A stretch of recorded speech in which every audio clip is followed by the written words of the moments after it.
से प्रस्ताव पारित करा करें, यह परंपरा हमेशा रहनी चाहिए। आइटम नंबर 30 वर्ष 2023-24 के लिए केंद्रीय बजट पर सामान्य चर्चा, श्री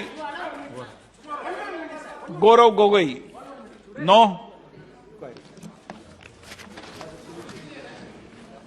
अध्यक्ष महोदय, आज देश के सामने बहुत से चुनौतियां हैं। आज हमारी देश की जनसंख्या लगभग 140 करोड़ की है। इसी साल बहुत लोगों ने कहा कि हमारी जनसंख्या, सर हाउस को ऑर्डर में, सर हाउस को ऑर्डर में लाइए सर। एक मिनट रुक जाओ, आप रुक जाए 2 मिनट प्लीज। माननीय सदस्य प्लीज बैठिए।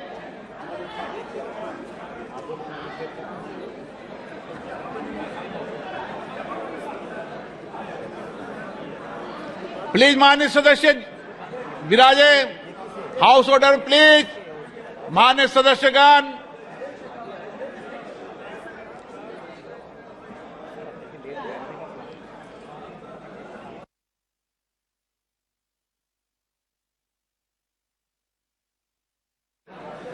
बढ़ते बैठ जाएंगे। गौरव गोगोई जी प्लीज। माननीय सदस्य, मैं नाम से पुकारूं, माननीय से जो बैठना बैठ जाइए। आप भी इधर बैठ जाइए। सर गौरव गोगोई जी। धन्यवाद अध्यक्ष महोदय। आज हमारे देश के सामने, सर हाउस को ऑर्डर।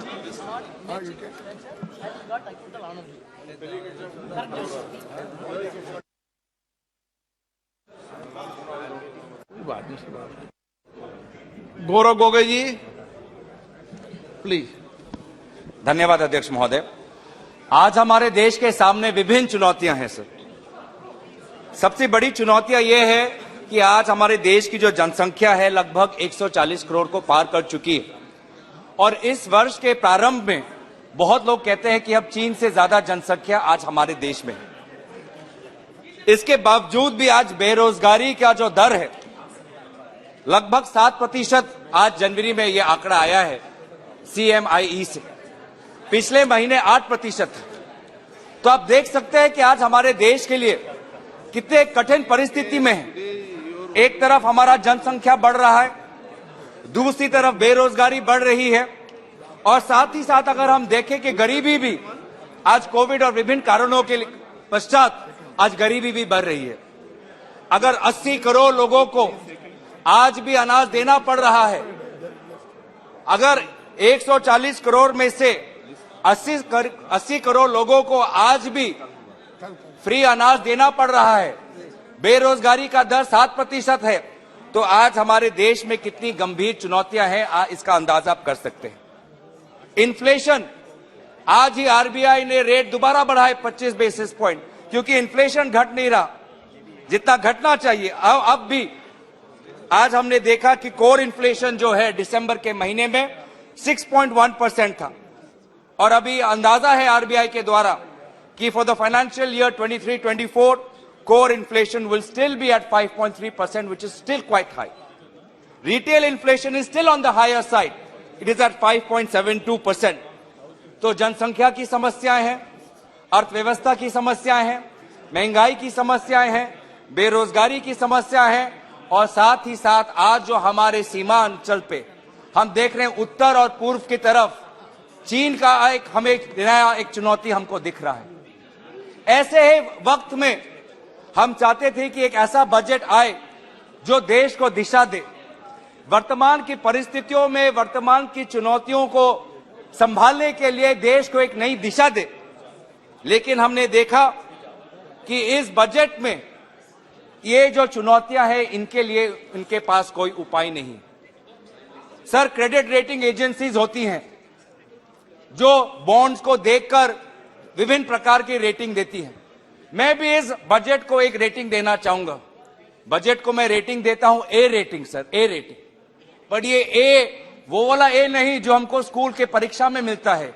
ये ए सिर्फ अडानी का ए है, जो क्योंकि ये इस बजट में जो भी बड़ी बड़ी घोषणा है सर, जहां पे हजार हजार करोड़ में, जहां पे लाइन आइटम में हजार हजार करोड़ आपको दिखाई देंगे budget at a glance sheet में, सबके पीछे आपको अडानी का फायदा दिखाई देगा। और यही हो रहा है सर, पिछले 3-4 वर्षों के बजट में यही हो रहा है। यह बजट जो अडानी जैसे बड़ी कंपनी है दलाल स्ट्रीट पर, उनके लिए बहुत अच्छी बजट है। और जो गरीब, बेरोजगार, मध्यम वर्ग है, जो साधारण लोग हैं, उनके लिए इस बजट में कोई मायने नहीं रखता। इस बजट में क्या बोलते हैं सर, इनका जो सबसे बड़ा जो कॉलिंग कार्ड है, जिस पर ये बहुत गर्व महसूस करते हैं, क्या बोलते हैं कि हमने कैपेक्स बढ़ाया। सरकार ने अपने खर्चे के द्वारा 10 लाख करोड़ का आज हमने कैपेक्स दिया। पूरा आपका एक्सपेंडिचर लगभग 45 लाख करोड़ है और उसमें से जो आपका कैपेक्स है वो 10 लाख करोड़ है। इसको लेके बहुत वाह करते हैं सर, लगता है कि यही इससे ही पूरा बेरोजगारी कम हो जाएगा। लेकिन हमने क्या देखा सर, इस वर्ष 10 लाख कैपेक्स था, पिछले साल आपको याद होगा 7 लाख कैपेक्स था, उससे पहले 5 लाख कैपेक्स था, उससे पहले 3 लाख कैपेक्स था। नतीजा क्या, बेरोजगारी अभी भी 8% पे। नतीजा क्या कि गरीबी की रेखा से लोग और नीचे चले गए हैं। नतीजा क्या कि आज ह्यूमन डेवलपमेंट इंडेक्स में हम कम होते आ रहे हैं।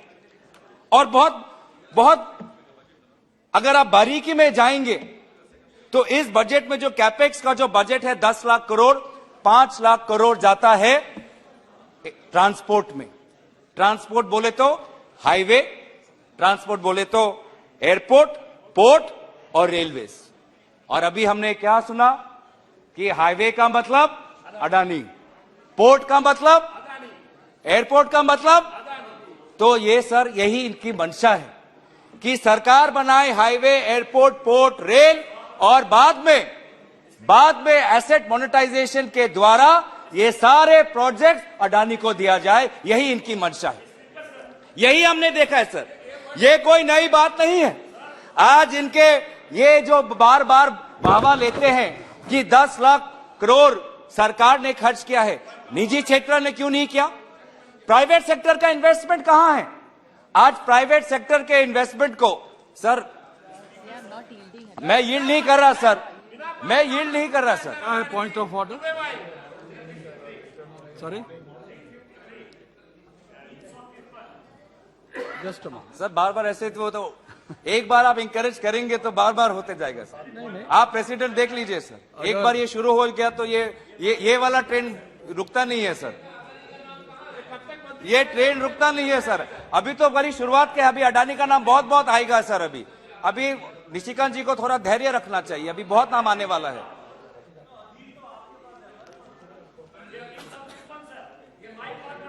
सर मैं पूरा भाषण बोल देता हूं, उसके बाद उनको जो भी जितने आपत्ति जनाने हैं एंड में बोल दीजिए सर।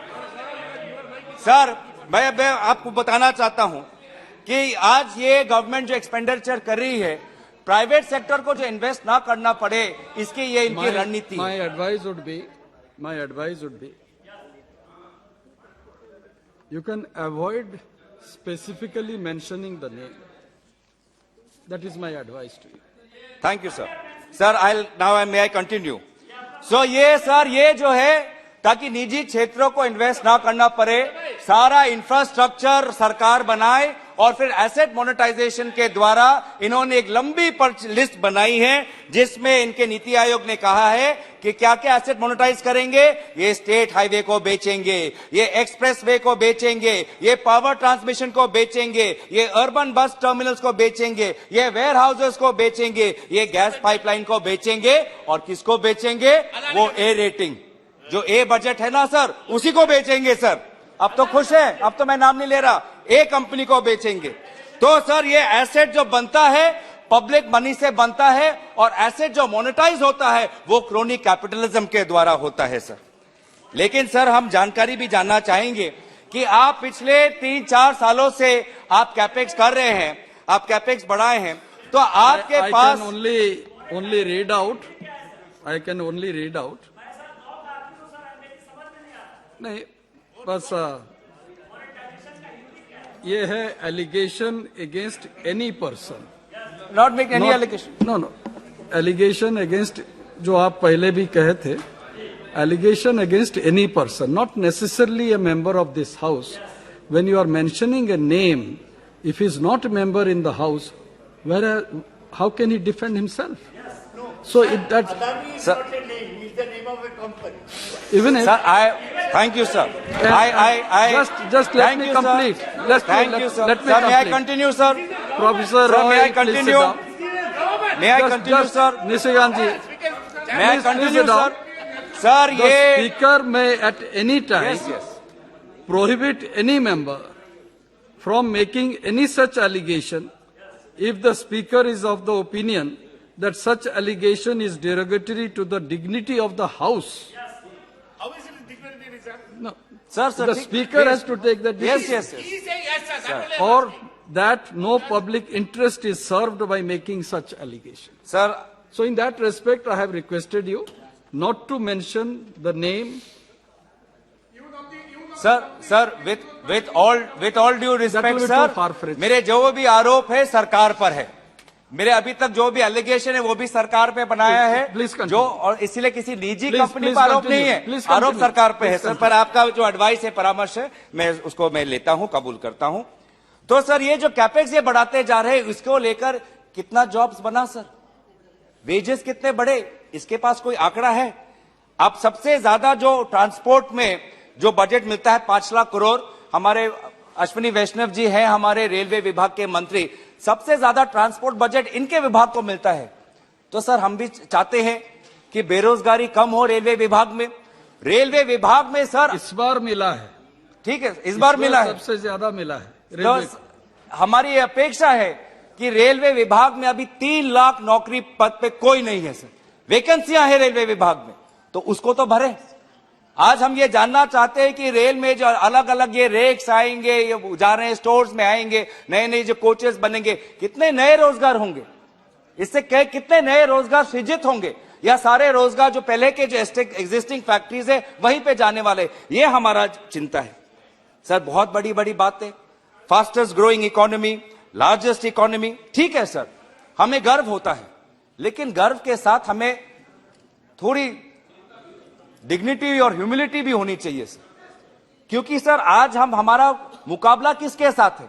अगर हम अर्थव्यवस्था की बात करें, हमारा मुकाबला आज चीन के साथ है. आज चीन का जो पर कैपिटा इनकम, जिसका जिक्र हमारे वित्त मंत्री ने अपने बजट भाषण में किया था कि लगभग 1,90,000 का हमारा पर कैपिटा इनकम है. सर चीन का पर कैपिटा इनकम हमसे 6 बार ज्यादा है. अमेरिका का ये पर कैपिटा इनकम हमसे 35 गुण हमसे ज्यादा है. तो भले ही हम फास्टेस्ट ग्रोइंग हो सकते हैं सर, लेकिन अगर आप पर कैपिटा इनकम में देखें तो 80 करोड़ लोगों को आज बिना मूल्य के जो अनाज मिल रहा है, वहीं पर हमारी सच्चाई है. और कितना आगे हमको जाना है, ये हमको आज कबूल करना पड़ेगा. ये सच हमको कबूल करना पड़ेगा. तो आपने कैपेक्स का एक बजट बनाया, एक ग्रोथ ओरिएंटेड बजट बनाया, ठीक है. कभी ग्रोथ आपने, सरकार ने बोलती है कि हम ग्रोथ पे ध्यान देते हैं, आरबीआई बोलती है हम इन्फ्लेशन पे ध्यान देते हैं. तो मेरा प्रश्न है कि रोजगार पे कौन ध्यान देगा सर? रोजगार निर्धारित बजट कब बनाएंगे? When will we make a jobs oriented budget? Sir capex के साथ मेरा दूसरा सवाल है ये कि कैपेक्स तो सरकार का बढ़ रहा है, लेकिन जो पब्लिक सेक्टर एंटरप्राइजेस है सर, उनका अगर आप उन पर देखेंगे, उनका एक्सपेंडिचर वही फ्लैट है. पब्लिक सेक्टर एंटरप्राइजेस को और पैसा नहीं दिया जा रहा. एक्चुअल अगर आप देखें एक्सपेंडिचर 2021-22 में, तो लगभग 4.37 lakh crore public sector enterprises को दिया था. और बीई देखे 23-24 को, तो जहां पे पहले 21-22 में एक्चुअल्स में 4.37 लाख करोड़ था, बीई 23-24 में 4.87 लाख करोड़. तो हमारे जो पब्लिक सेक्टर जो यूनिट्स हैं, उनको हम ताकत क्यों नहीं दे रहे? हमारे इतने नवरत्न है, मिनी रत्न है, वहां पे कितने सेमी स्किल्ड लोग वहां पे काम करते हैं, उनको वहां पे हम क्यों नहीं उनको और पैसे दे रहे? उनका कैपेक्स क्यों नहीं बढ़ा रहे? सर मेरे ही उत्तर पूर्वांचल में north east electrical power corporation है, लुमोलिगर रिफाइनरी है, कोचिन में शिपयार्ड है, इतने सारे लिस्ट है सर. आपके यहां पे भी होंगे पब्लिक सेक्टर यूनिट्स, पर आज उनको किसी प्रकार से सहायता सरकार से नहीं मिल रहा. वो डिविडेंड देते हैं बेशक सरकार को, लेकिन सरकार से कैपेक्स खर्च कम, उनको पैसा नहीं मिलता सर. आज स्टेट्स को इन्होंने 50 ईयर की लोन दी है, 1 साल उन्होंने बढ़ाया है, लेकिन स्टेट्स आज भी आज भी जिस प्रकार से लोन का फायदा लेना चाहते नहीं ले पा रहे, क्योंकि कहीं ना कहीं सेंटर और स्टेट के बीच में पहले जैसा डिस्कशन जो प्लानिंग कमीशन में होता था आज नहीं होता है। सेंटर बस डिक्टेट देती है, सेंटर बस इंस्ट्रक्शन देती है और स्टेट को मानना पड़ता है, लेकिन स्टेट के साथ काम नहीं करते।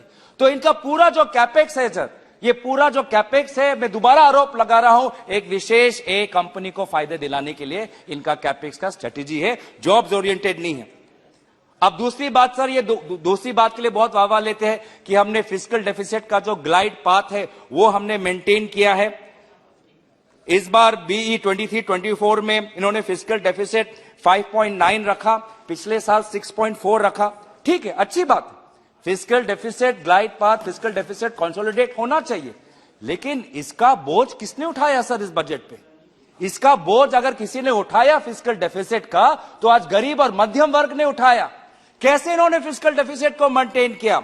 उन्होंने फूड और फर्टिलाइजर पे जो सब्सिडी है उनको इन्होंने घटाया सर, यूरिया पे इन्होंने सब्सिडी घटाया, न्यूट्रिएंट बेस पे सब्सिडी घटाया, फूड सब्सिडी जो एफसीआई को जाता है उस पर उन्होंने पैसा घटाया, फूड सब्सिडी जो नेशनल फूड सिक्योरिटी एक्ट पे जाता है उसमें वहां ने घटाया। 2022-23 में एनएफएसए जो food national food security act है, 72,000 करोड़ का फूड सब्सिडी था, वो घटकर आज 59,000 करोड़ हो गया। फूड सब्सिडी जो पहले एफसीआई में 22-23 आरई में 2.1 लाख करोड़ था, आज वो घट के 1.37 लाख करोड़ हो गया। तो मैं पूछना चाहता हूं सरकार से, ठीक है आपने फिस्कल डेफिसिट आपको मेंटेन करना है, पर इसका बोझ गरीब क्यों उठाए? इसका बोझ किसान क्यों उठाए? इसका बोझ आज मजदूर क्यों उठाए? कहां गए आज यहां इनके जो करीबी दोस्त थे, जो ए और विभिन्न जो इनके करीबी दोस्त थे, जिनका लोन उन्होंने उनका कर्जा माफ कर दिया, वो उनका निवेश कहां है? आज ये हम देखते हैं कि जो बड़े बड़े जो कंपनियां हैं जो अपने फैक्ट्री बैठाते हैं मोबाइल फोन्स के, टीवी सेट्स के, कनेक्टर्स के, उनका तो कस्टम्स ड्यूटी घटा दिया, उनका कस्टम्स ड्यूटी घटा दिया। Corporate tax sir, corporate tax इन्होंने घटा दिया। ये 2 से 3 साल पहले 30% कॉर्पोरेट टैक्स था, 22% कर दिया। अच्छा, तो जब आपको रेवेन्यूज मेंटेन करने हैं तो आप अपने एक्सपेंडिचर गरीब और सोशल सेक्टर पे जो एक्सपेंडिचर है वो आप कब करेंगे? और जब आपको अपने अमीर दोस्तों को जब फायदा देना है तब आपको फिस्कल डेफिसिट याद नहीं आता। कितना नुकसान हुआ सर? आज कॉर्पोरेट टैक्स जो उन्होंने 30 से 22% कर दिया, लगभग 1.80 लाख करोड़ का आज नुकसान हुआ है सिर्फ इनके कॉर्पोरेट टैक्स रेट कट से। 1920 में 86,000 करोड़ का नुकसान हुआ, 2021 में 90,000 करोड़ का ये नुकसान हुआ, ये कमिटी ऑन एस्टिमेट्स ने कहा। तो तब इनको याद नहीं आता। टैक्स रेवेन्यूज बिल्कुल फ्लैट है सर, इनसे टैक्स कलेक्ट नहीं किया जा रहा। 18 लाख करोड़ एक्चुअल एक्सपेंडिचर था 21-22 में, और आज बीई में सिर्फ 23.3 लाख। रेवेन्यूज नहीं बढ़ा पा रहे हैं सर। तो ये बार बार अमीरों को रेवड़ी देते हैं सर। रेवड़ी जब गरीबों को जब मदद करना हो तब उनको दर्द होता है, लेकिन जब अमीरों को मदद करना हो, सरचार्ज जब घटाना हो, तब इनको रेवड़ी तब उनको दिखाई नहीं देता। आज सरचार्ज में क्या किया सर? जो 5 करोड़ से ज्यादा जिनका एनुअल इनकम था उन पे सरचार्ज 37% था, आज घटा के 25% कर दिया।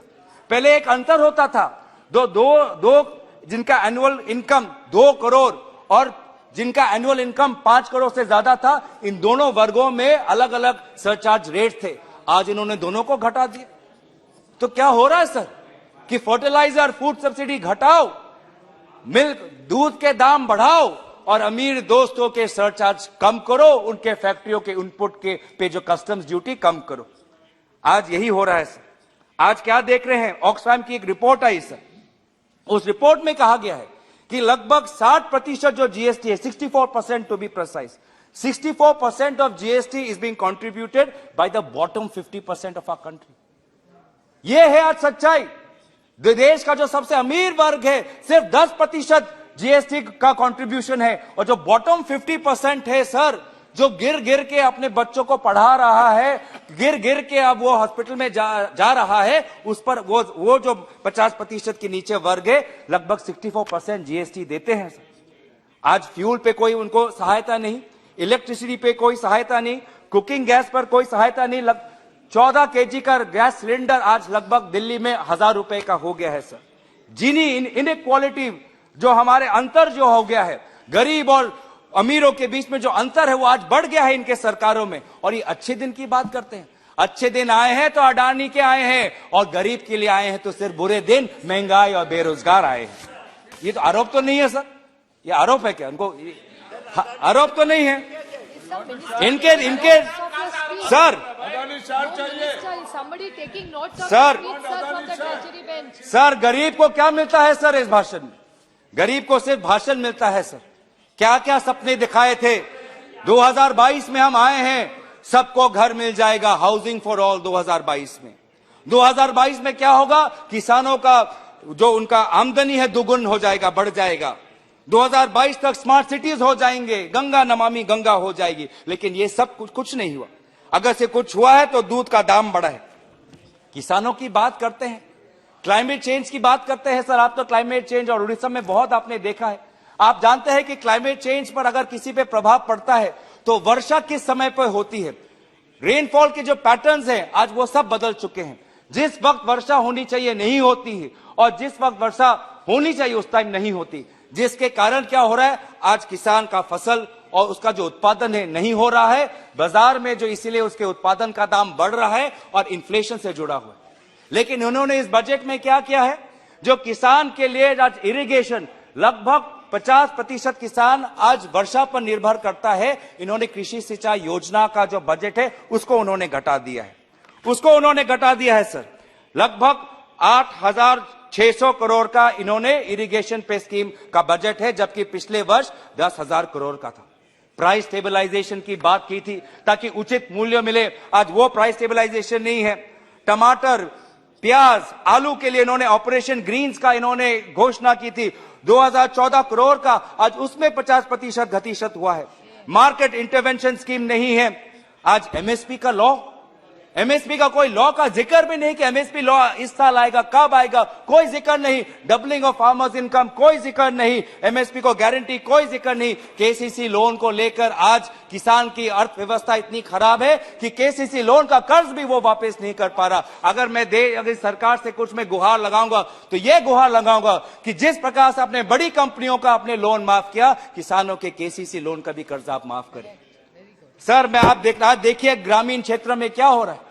ये बोल रहे हैं कि हमने आवास योजना के लिए हमने बजट बढ़ाई, हमने जल जीवन योजना के लिए बजट बढ़ाई। ठीक है सर, उन्होंने 2 योजनाओं के लिए बजट बढ़ाई, लेकिन किसका बजट घटाया? एमजीएनरेगा का बजट घटाया, ऐतिहासिक रूप से उन्होंने घटाया। और क्या बोलते हैं कि सर ये तो डिमांड बेस्ड है, हम डिमांड जब आएगा तो हम देखें। आप पिछले साल के रिकॉर्ड देख लीजिए, कितना डिमांड आता है आप देख लीजिए।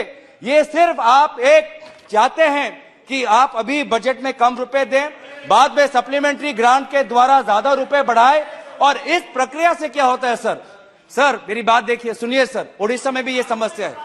जब इस प्रकार से ये काम करते हैं कि बजट में कम पैसा दो, बाद में सप्लीमेंट्री ग्रांट में पैसा बढ़ा दो, तो क्या होता है? मजदूर को समय पर वेज नहीं मिलते। मजदूर को उनके जो पेंडिंग वेजेस है बढ़ते जाते हैं, समय पे नहीं मिलते। आज ये पेंडिंग वेज का जो अमाउंट है सर बढ़ता जा रहा है।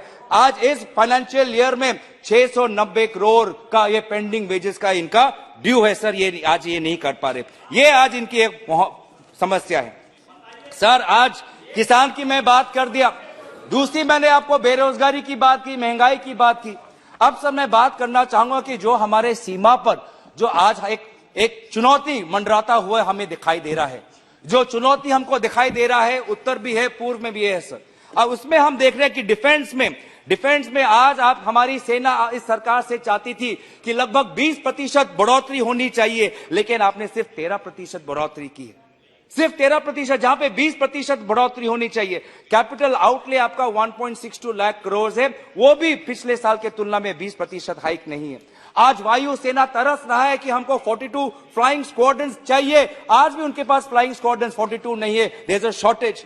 नेवी चाहता है कि आईएनएस विक्रांत पे हवाई अड्डे, हवाई जहाज उतरे, लेकिन आज भी आईएनएस विक्रांत पे फाइटर जेट्स उतर नहीं पा रहे सर, पैसे की कमी है।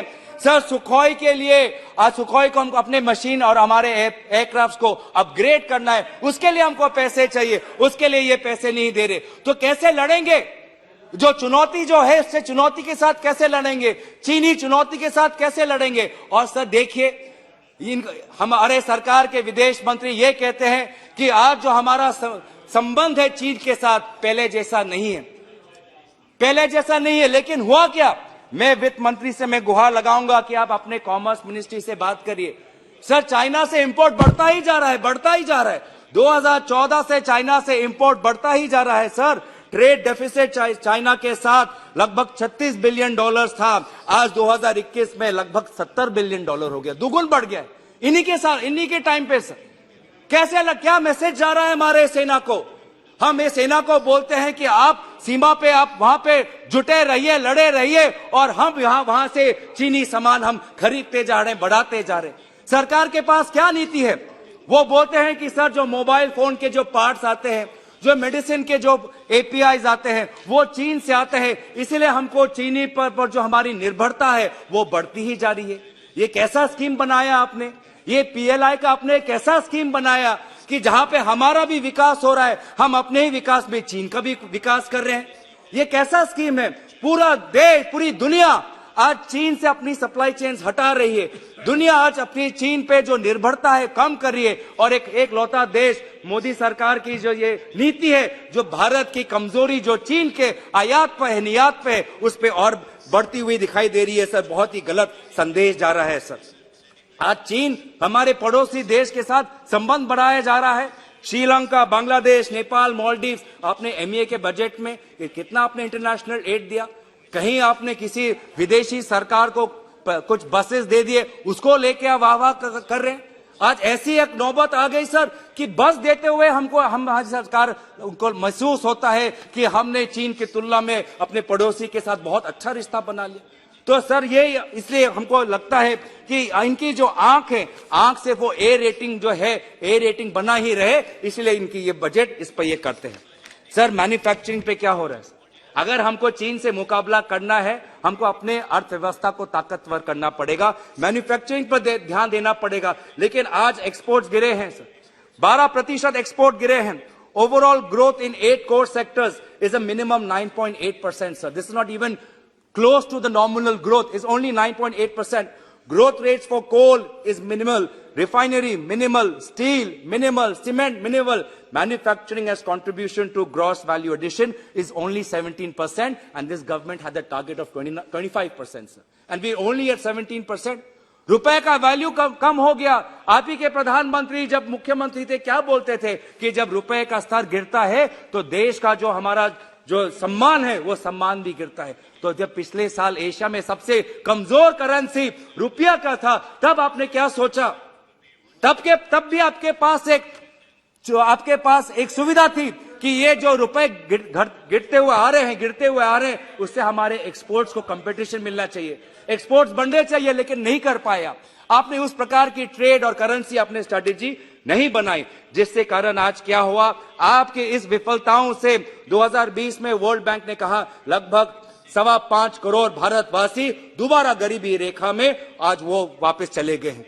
रियल जीडीपी आज कम हो चुकी है, घट रही है धीरे धीरे। आज 23-24 में जीडीपी लोगों का अनुमान है कि 6.5% है, और 22-23 में लगभग ओनली 7%। जम्मू कश्मीर की ये बात करते हैं, जम्मू कश्मीर में इन्वेस्टमेंट कम हो चुका है। जब 17-18 का वर्ष था तो जम्मू कश्मीर में निवेश 840 करोड़ था, आज 21-22 में ओनली 376 करोड़, आधा से कम हो गया है सर। और ये जम्मू कश्मीर की बात करते हैं, धिक्कार है सर ऐसी नीति पर जो ठंड के वर्ष में आज जम्मू कश्मीर के लोगों को बुलडोजर से तोड़ रही है। धिक्कार है ऐसी नीति पर जो रातों रात एक राज्य को, उस राज्य का दर्जा छीनकर उसको यूटी बना देती है, और राज्य का दर्जा दिखाने का आज तक इन्होंने कोई घोषणा नहीं की सर। हमको देख रहे हैं इसकी हमारे रोजगार कौन से सेक्टर्स में सबसे ज्यादा रोजगार है, ऐसी नीति बनाई है सर जहां पे लेबर इंटेंसिव इंडस्ट्रीज पे ध्यान देना चाहिए। आज गारमेंट्स में लेबर है, एपरल्स में लेबर है, टेक्सटाइल्स में लेबर एम्प्लॉयड है, फूड प्रोसेसिंग में लेबर एम्प्लॉयड है, लेदर, फुटवेयर, वुडन फर्नीचर पे लेबर बहुत से एम्प्लॉयड है। इन सेक्टर्स के लिए अच्छा एक स्कीम निकालिए।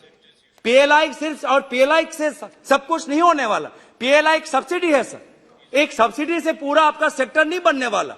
ये जो सेमीकंडक्टर्स में हम पीएलआई दे रहे हैं, आपको पता है कि चीन में $140 बिलियन का इन्वेस्टमेंट है आज चीन में ऑन सेमीकंडक्टर्स। यूएस में आज इंटेल और ताइवान जो मैन्युफैक्चरिंग कंपनीज है आज यूएस में जाके $100 ऑफ बिलियंस का सेमीकंडक्टर में इन्वेस्ट कर रहे हैं। तो सिर्फ अगर हम सेमीकंडक्टर्स पे रखें तो हम पूरा कंपीट नहीं कर पाएंगे और रोजगार नहीं दे पाएंगे सर। इसीलिए मैं चाहता हूं कि जो हमारे वास्तविक जो इंडस्ट्रीज है, ट्रेडिशनल इंडस्ट्रीज है, उस पर भी हमको ध्यान देना चाहिए और पीएलआई स्कीम ऐसे और पीएलआई जैसे और भी मैन्युफैक्चरिंग स्कीम्स आने चाहिए। Just to remind you, you have already spoken for half an hour. Sir thank you sir. उत्तर पूर्वांचल की बात आती है सर, उत्तर पूर्वांचल में नागालैंड और मेघालय, त्रिपुरा, सर वहां पे इंडस्ट्रियल बेस बहुत कम है। तो मैं चाहता हूं कि आपने जो पहले जो हमारे यूपीए के टाइम में जो स्कीम था north east industrial investment promotion policy, उसको दोबारा लागू करिए। उस टाइम आपको जब आपको स्कीम काटना होता है तो आप बोलते हैं कि ट्रांसपोर्ट सब्सिडी इंडस्ट्री को नहीं देना चाहिए, कैपिटल सब्सिडी इंडस्ट्री को नहीं देना चाहिए, तो फिर पीएलआई में कैसे देते हैं? अगर पीएलआई में दे सकते हैं तो आप क्यों नहीं कंडीशन बांधते कि पीएलआई में इलेक्ट्रॉनिक्स का इंडस्ट्री नागालैंड में बैठेगा, पीएलआई का टेक्सटाइल का इंडस्ट्री मेघालय में बैठेगा, पीएलआई का फूड प्रोसेसिंग का इंडस्ट्री त्रिपुरा में बैठेगा। इस प्रकार की नीति आप क्यों नहीं बनाते सर? प्लांटेशंस में आज हमारे बहुत से लोग रबर प्लांटेशन में काम करते हैं, केरल में चाय बागान के प्लांटेशन में लगभग 10 लाख काम करते हैं सर। इनको भी हमको देखना है क्योंकि ये सेक्टर्स में बहुत लोगों को रोजगार मिलता है और इनके भी यही मांग है कि ये जो 2 प्लांटेशंस है, T and rubber specifically, they should be taken out from the ministry of commerce and put in the ministry of agriculture so that the livelihood, so that the small farmers can get access to subsidies, training and high quality planting material. The Toklai Tea Research in Assam is craving for funds and I hope you give that. Sir, I'll want to slowly come down to my conclusion. Sir, मैं सिर्फ नकारात्मक बात नहीं बोलना चाहता, थोड़ा सकारात्मक बात भी बोलना चाहता हूँ।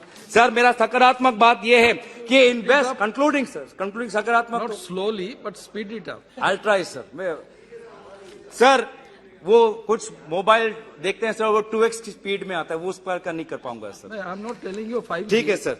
Not सर 5G, अभी if I request you sir, I request this government to, instead of investing on big corporations, invest in human capital, invest in higher education.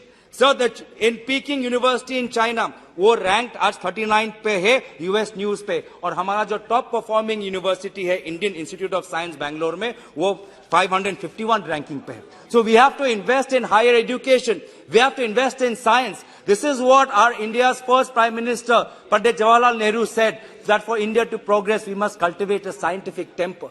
That scientific temper, sir, we don't see it. This is a government that believes in myths and mythologies, in creating fake narratives, in creating fake victims, but does not believe in science, sir. So I urge that look at startups. I want to point to a very alarming point. Startups की बात करते हैं, unicorn की बात करते हैं. आपको पता है स्टार्टअप सेक्टर में आज टेक वैल्यूएशंस गिर रहे हैं. आपको पता है कि आज स्टार्टअप्स में फंडिंग कम हो रहा है. मार्च के 2022 में 3.5 बिलियन स्टार्टअप्स में निवेश हुआ था. दिसंबर तक मंथली इन्वेस्टमेंट 3.5 बिलियन से 900 मिलियन हो गया. आज यूएस में 330 बिलियन का आज वहां पे एक स्टार्टअप इंडस्ट्री है.